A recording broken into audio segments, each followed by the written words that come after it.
HS24 news కి స్వాగతం. నేను విజయ. ఇక వివరాల్లోకి వెళితే, గతంలో చంద్రబాబు పవన్ పై పోసాని చేసిన వ్యక్తిగత కామెంట్స్ పై రాష్ట్రంలో దాఖలైన ఫిర్యాదుల ఆధారంగా ఆయన్ను హైదరాబాద్లో అరెస్ట్ చేసి కోర్టులో ప్రవేశపెట్టాక రాజంపేట సబ్ జైలుకు పంపారు. అయితే ఈ మధ్యలో ఆయన్ను విచారించి రాసిన రిమాండ్ రిపోర్ట్లోని పేర్కొన్న అంశాలను బట్టి చూస్తే తర్వాతి అరెస్ట్ చేసేది ఎవరినో సులువుగా అర్థమైపోతుంది.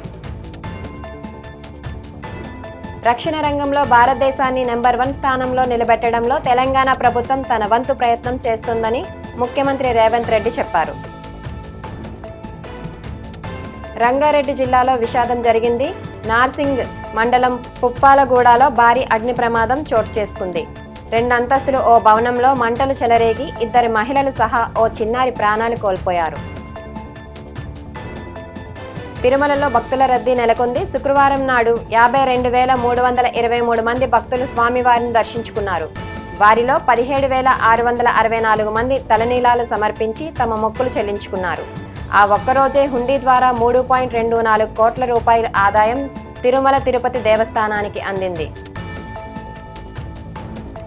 ప్రేమ కథా చిత్రాల్లో తనకంటూ ఓ ప్రత్యేక గుర్తింపు సంపాదించుకున్నారు దర్శకుడు కరుణాకరన్. పవర్ స్టార్ పవన్ కళ్యాణ్తో ఆయన తెరకెక్కించిన తొలి ప్రేమ ఒక కల్ట్ సినిమాగా నిలిచిపోయింది. మొదటి సినిమాతోనే నేషనల్ అవార్డు అందుకున్న డైరెక్టర్గా కూడా నిలిచిపోయారు.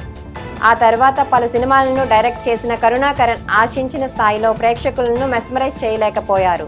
అయితే 7 ఏళ్ల తర్వాత మళ్ళీ ఈయన ఓ సినిమాని డైరెక్ట్ చేయబోతున్నారని టాలీవుడ్లో గుసగుసలు వినిపిస్తున్నాయి. మరిన్ని అప్డేట్ కోసం keep watching HS24 news. Like, share, subscribe.